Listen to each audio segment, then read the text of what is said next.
So what's your biggest problem? Okay, I'd better clarify further before you start sending me information about your love life. What's your biggest problem when it comes to web design, running a business, getting new clients on board, etc, etc. Anything in the remit of the career that I've had is fair game for this particular video. And I really want you to message me, or ideally leave a message below so that you can give me some insight. And I'm going to tell you about why in just a moment. Let's crack on.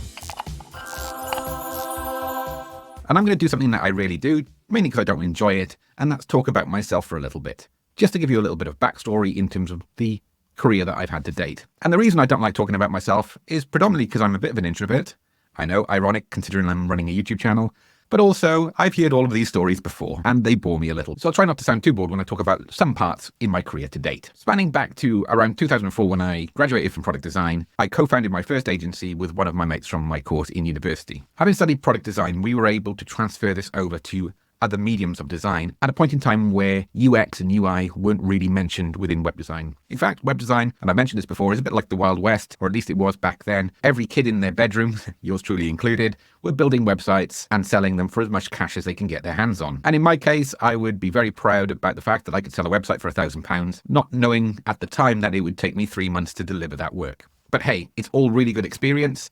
And now I even advise people when they're starting out to consider building websites for free, at least their first one, with the proviso of getting some feedback from the customer or ideally a testimonial. Anyway, I digress. Alongside my colleague, we were able to grow the business to one of the largest digital media agencies in the country. Even if it seems like I'm going off on a bit of a tangent at the moment, hold fire because this is all going to be pretty relevant to the question I asked at the very beginning. I'm not generally a hat man, but in that agency, I wore 3 different hats. I was an active director in the company, helping to oversee the long-term growth plan for the business. My day job was project manager, where I would handle anywhere between 20 and 30 clients simultaneously. Also, a side job that I had a lot of passion for, which was helping to nurture and train the designers as they came through the system. We generally recruited inexperienced designers and molded them to our way of thinking, which was we move quickly, we try to get web designs that look striking, but at the same time, put the needs of our client's audience front and center. I've said this for 20 years, that the website's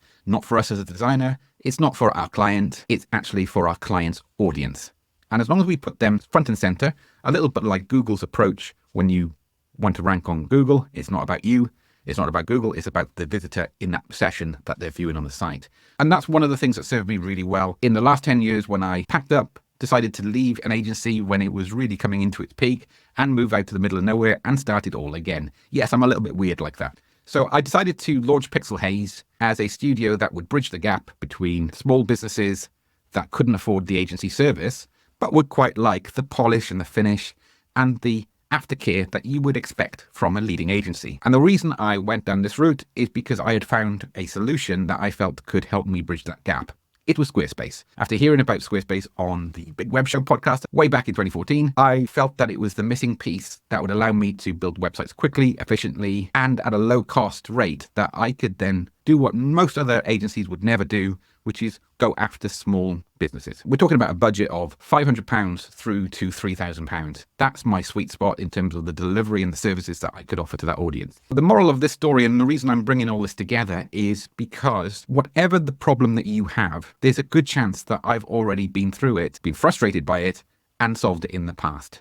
I worked on over 3,000 websites. It's probably getting nearer 4,000 projects for blue chip companies like Sony, right the way through to Bob, our local builder, who just needed a website to get onto the short list for public sector projects. And if you ask me, I'd rather work with Bob because I can really get in, roll my sleeves up, and make a bigger difference to that size business than I ever could for a company the size of Sony. I've also met so many different clients, and I've tried to be the best sponge I ever could be, not just delivering the project for those clients, but understanding how those businesses work, what makes them tick, what gets them up on a Monday morning. And so now I'm prepared to share these with you. But I need some help, because the one thing I'm not experienced at is training designers or those tasked with designing their own website and want to learn themselves. Yes, of course, I have run thousands of training sessions in using software, in web design techniques. I've also nurtured and trained many designers, but I haven't done this in an online space and in a community. And I'm really excited to announce that as of the summer of 2024, I'm launching my first community on School, with a K, which is a bit like a Facebook group, probably a little bit posher, a little bit more exclusive, and